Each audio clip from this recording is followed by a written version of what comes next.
Sadhanas from Ribhu Gita by His Holiness Sri Swami Shantananda Puri Maharaj.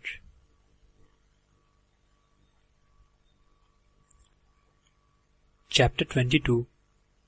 All concepts on Brahman and world being a void.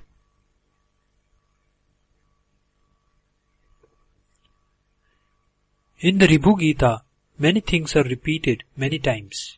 For a worldly person, they may even look boring. For a real seeker, the repetition of certain important truths are meant to be deeply entrenched in the subconscious mind. Hence, a repetition even 1,000 times is but inadequate for that purpose. Similarly, there are many direct contradictions. At one time, it is said that Dhamma, that is control of senses, and Sama, that is control of mind, are both Brahman, only which is existence, consciousness, etc. In another place, it is said that Dhamma and Sama have no existence, and they are false. It only means that these practices are all Brahman only, and their existence as Brahman is true. Nothing else has an independent existence of its own separate from the Brahman. All those forms which make them look separate are all false from the ultimate point of view. This entire world looks as if it is something to be seen because of the conditioning of the mind. It does not exist in reality. The Atman, the Supreme Self, that is Paramatma, and Jivatma, the individual self, none of these exist separately. Always meditate like this. None of the following exists in reality. I am the body. I have no form. I have the ultimate knowledge. I am of the form of cause and effect.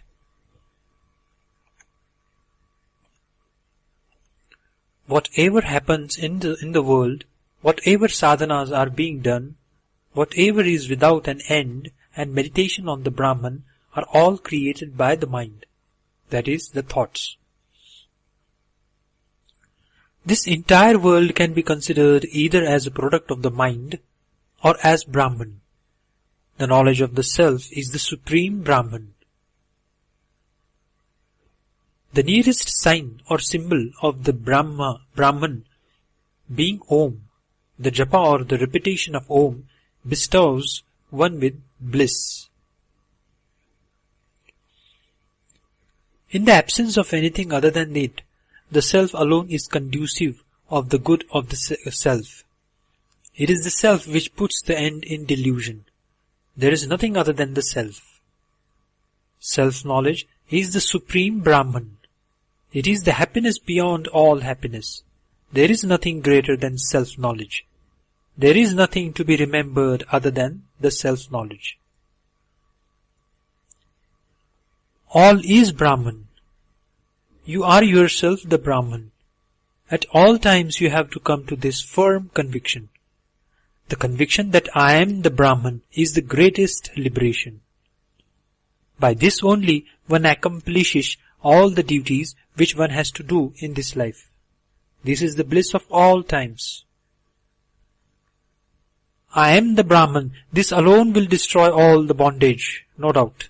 I am the Brahman. This alone is the conclusion of all systems of philosophies.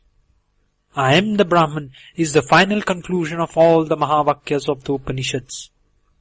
This is also the conclusion of Shaiva Siddhanta. This is the conclusion of Narayana, that is Dvaita philosophy. The teachings of gods and all masters. This represents the essence of the teachings of all philosophies. This is the experiential wisdom. All the following things should be renounced and one has to steadily abide in the self. 1. The eternal experience of bliss and the world created by the mind. 2. The idea of existence such as this or I am or the world is. 3. One's delusion that one is an individual and one's own birth and death. 4. the existence of a Maya, that is grand delusion, the existence of a mind which appears as the world and all teachings of the Vedas and scriptures. 5. The concepts such as there is only one entity. Talking of duality, the delusion that I am Shiva or I am the Brahman, the creator.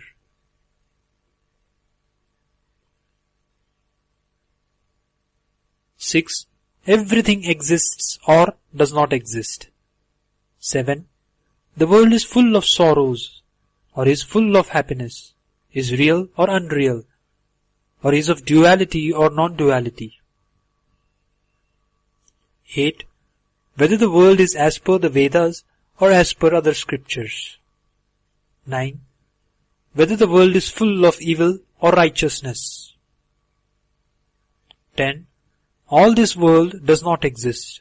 All is only Brahman. 11. Adoption of silence and silent activities. 12. That which is to be grasped, that which is to be abandoned. 13. Desires, anger, greed and all hypocrisy. 14. Inquiry into the true significance of the Mahavakya, that thou art. One should leave all things like the ones illustrated above and steadily abide in the Atman. Leave off all concepts fabricated by the mind, the body sense that I am the body, all the limitations due to the ego, etc., and the various concepts as follows. 1. The duality of the japa of Om Namah Shivaya and of Narayana, the God of the 8-lettered mantra, that is Om Namo Narayanaya. 2.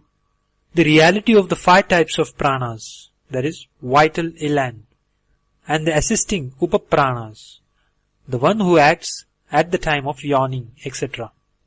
3. The joy of self-knowledge, condemning those who lack in it. The pranayama and the inquiry into the 6 spiritual centers, that is plexuses, in the backbone. 4. Condemning or praising all objects of the world. Abandon the idea that all is Brahman and steadily abide in your own self. All the 3 bodies, gross, subtle and causal, are only Brahman. Realize this always, every moment. Just by hearing this chapter for 1 or half a minute even, one becomes entitled to become the Brahman. Here ends chapter 22.